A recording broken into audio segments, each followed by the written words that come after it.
Hello, my dears, and welcome. This is What It Is. My name is Jordana, and this channel is all about tarot, interpreting life through the lens of the tarot archetypes and the energetic journey that they take us on. And I've been starting out kind of tuning you guys into the journey that I've been on in the last couple 200 or so days. I've been reading A Course in Miracles, and so I'm just going to share with you where I am in the book right now, and I'm in the review lessons. And these review lessons are all about God. God is but love, and therefore so am I. Let not my mind deny the thought of God. God is but love, and therefore so am I. I am entrusted with the gifts of God. God is but love, and therefore so am I. And I think it's super perfect for today because I've been having this, it's been one of those kind of heavy cloud days where the air just feels kind of dense. Seems like it could storm later. But so it's kind of put me in this like dreamy state, and I haven't had a lot of energy all day. So I've just had to surrender to that, as we do sometimes. And we should be able to surrender into how we're truly feeling in any moment without a sense of shame or guilt. We sometimes just need to take care of our bodies so that we can come back stronger. And so I'm excited to see what the cards have, and I'm just gonna get right into it. I like this. I've gotten this card in the same place lately. So the way I read is mind, body, soul, and past, present, future, across and down, kind of like a tic-tac-toe board. So this is a very interesting spread. It's almost entirely swords. Well, swords and wands. We have 5 swords and 2 wands and 2 cups. So to me, yeah, this is just a lot of, and it totally correlates with how I've been feeling. It's a lot of mental stimulation, and that uselessness, that sense of uselessness in the mind's past position. And the past could be 2 seconds ago, could be 20 years ago. But there's a sense of energy being blocked mentally, limiting beliefs, limiting circumstances, patterns, negative patterns repeating themselves.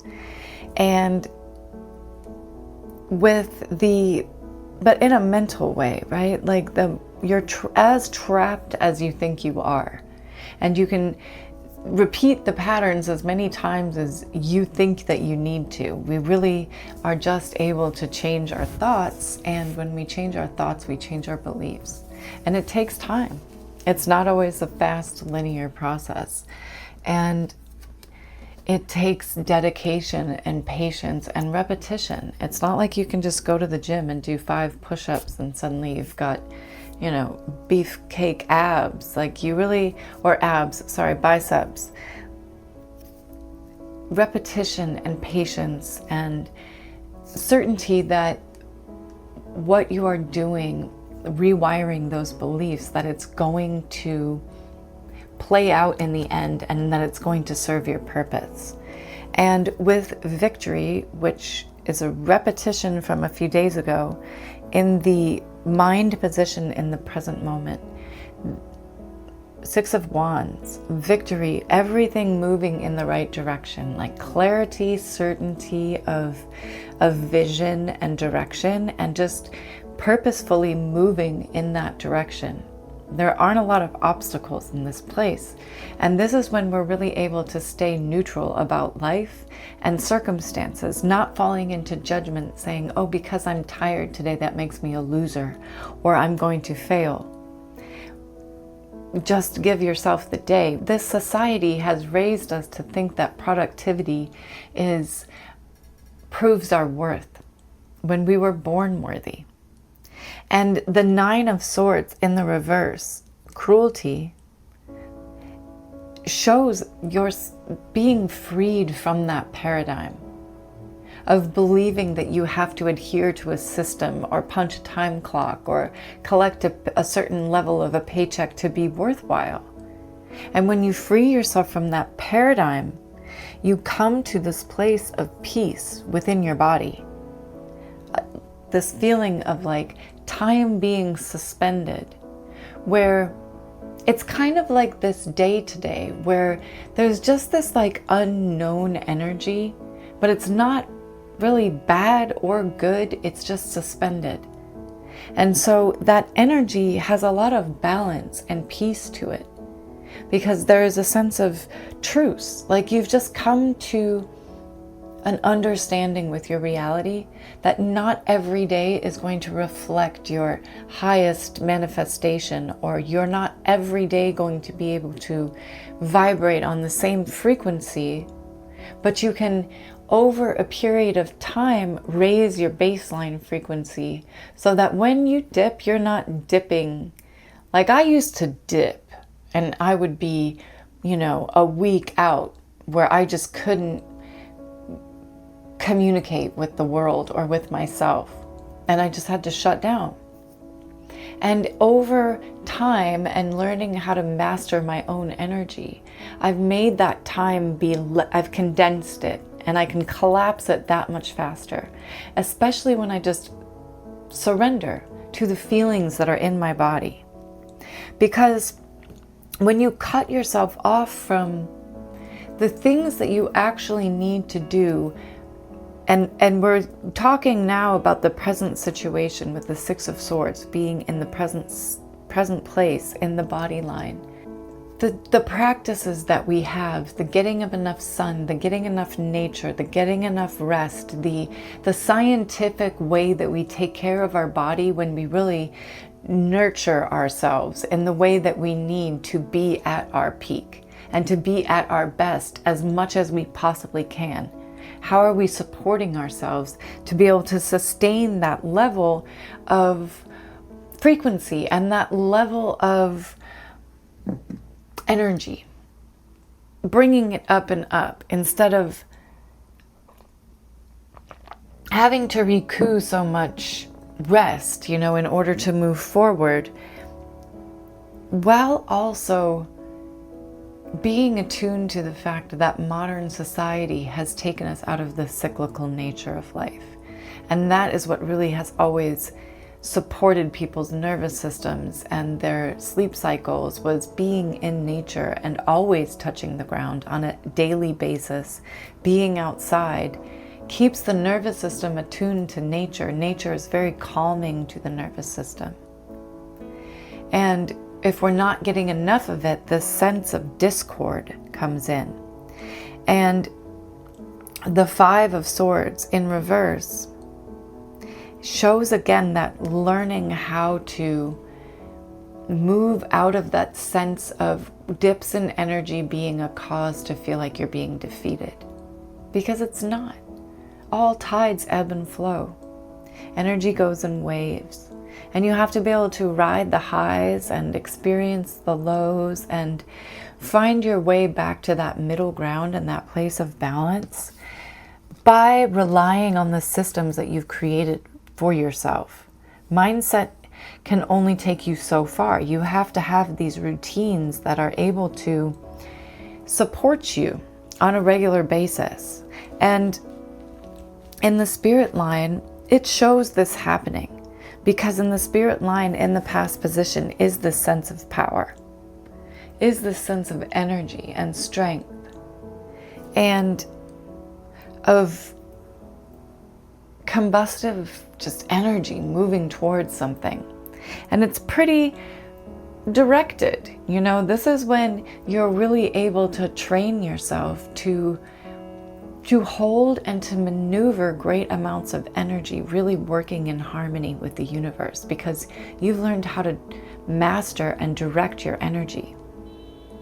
And that is done through tapping into the emotions, through allowing yourself some of those darker emotions, not avoiding the circumstances that make you uncomfortable and the situations that remind you of past situations, past hurts. Allow those to come up.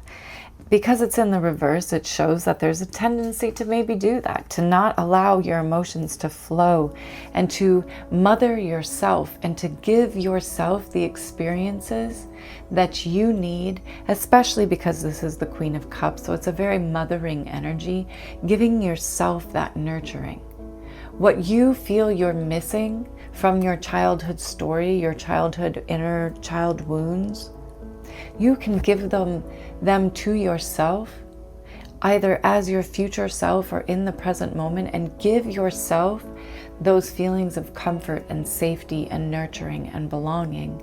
And that attunes your nervous system to be able to hold greater and greater amounts of love and greater emotions, and without being torn, without being thrown into the pits of despair and disturbance and feeling so lost and disappointed in yourself. Because we have the Five of Cups in reverse, right under the Five of Swords, disappointment in reverse. So it's learning how to maneuver through those darker emotions and always look for the light, and to always allow things to settle around you before you decide what it is.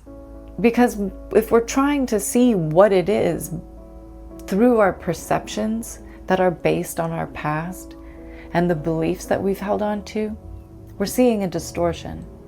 And so the only truth is in the present moment, in the place where you have an understanding that there are only the truths that the universe works the way that it does, and that you must obey the laws of the universe. Other than that, everything is pretty much subjective.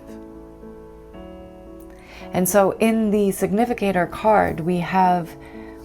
So before I tell you what the significator card is, I'm going to draw the 10th card of the Handel deck, and that is Two of Pentacles in reverse, harmony in reverse. So there is that sense of discord if you go too far into the darker feelings, or shaming yourself, or feeling guilty, or just too discombobulated, and you don't have a way to bring yourself back to that state of presence and groundedness, then you are unable to move in harmony with the universe and with an understanding of the laws of the universe that you must obey. And when you understand and you are willing and able to obey those laws, the whole world, the whole universe is at your fingertips. You then become the creator of your reality. Just like you can't defy gravity, you can't defy the laws of as within, so without, the law of correspondence, the pendulum, everything ebbs and flows, that everything is always in motion, that everything is energy. Those will not change. Only you can change how you relate with them and to them. So let's see what the runes say today. And starting with the runic cross in the center position, you, it's already corresponding and it's already telling the similar story.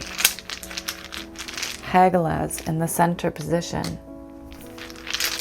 disruption, shaking things loose, the necessary falling apart of things, the disturbance that comes, the calm before the storm, or the storm that comes before the calm. Because it's all about coming to that place of standstill within yourself. It's this, so change and freedom and invention and liberation are all attributes of this rune. Like, you have to have the chaos and the disruption before you can get to that calm.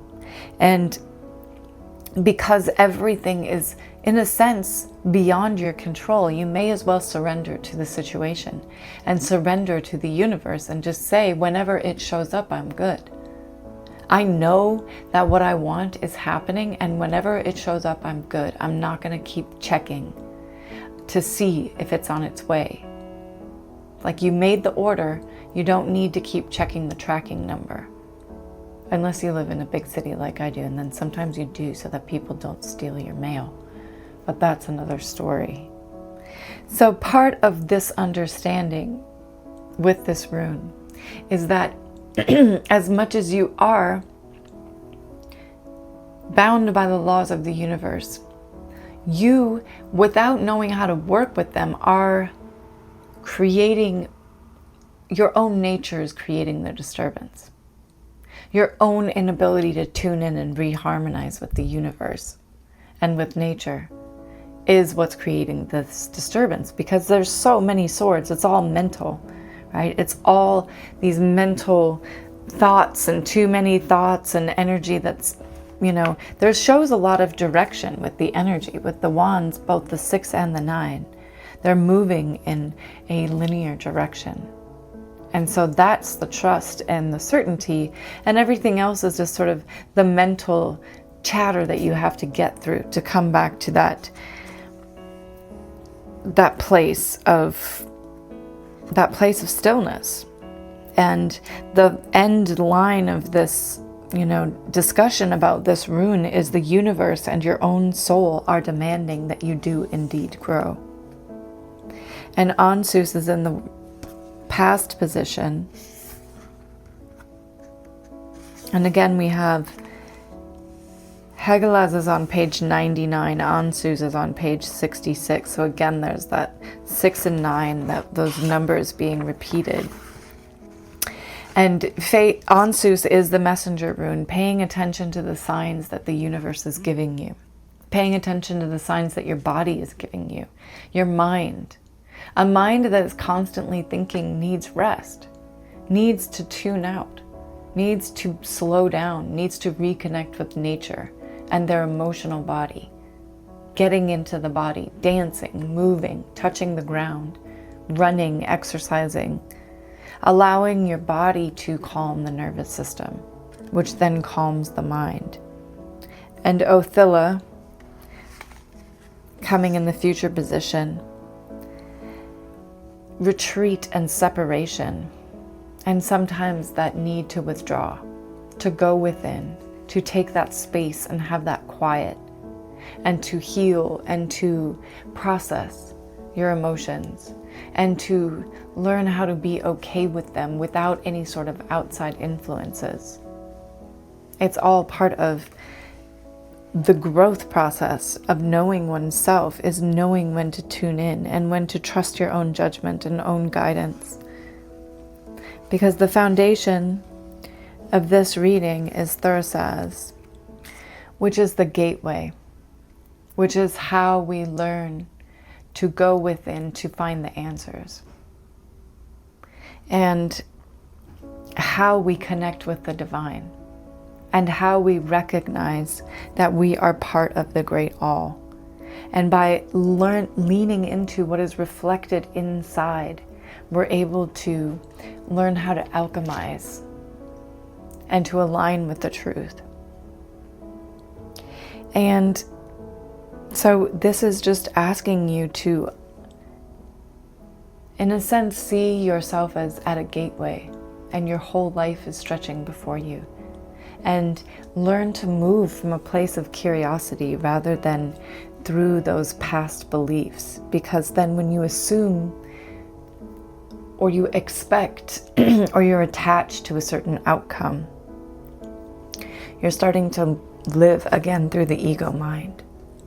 And Jera, in the position of the obstacles, shows that there is that necessary time frame, that you cannot rush time, to just surrender to it. And trust that the outcomes are going to be beneficial. And then in the future position, in the best outcome, is the Isa, standstill, that peace within oneself, that stillness, that place of truth, aligning with the Four of Swords. So I think it clearly shows a need to allow yourself the time to feel your emotions without allowing your mind to decide what they mean. Or at least to question your mind and to take those stories further. Because sometimes our first reaction is not the truth. Oftentimes our first reaction is not the truth, and it's the second, the third, the fourth often aren't either. It's only when we're able to trace those stories back to their origins that we see what the real truth is. And what we're all truly seeking is just harmony and connection with the universe in all of our endeavors. We call it, I want to manifest something, I want a partner, I want a certain amount of money, I want a certain kind of house. But what we're really seeking is connection with the divine and a sense of abundance within and without. Because you can have all those outside trappings and be completely empty within. So I'm going to end this reading. It's a little shorter than it's been in days in the past, but I think that that's good because it covered a lot of ground, and there's a lot to think about here and a lot to stop thinking about, because there is such a sense of too much thinking going on. Surrender to your feelings and really practice having feelings of joy and gratitude and love for yourself and filling yourself up with those feelings. Because when you are full of those feelings, that is what you start to radiate out. That's the energy that you're sharing with the world. And that's how we heal the world, from the inside out. So, without further ado, I'm sending you all much love and appreciation for being here, and I look forward to seeing you on down the line on the journey.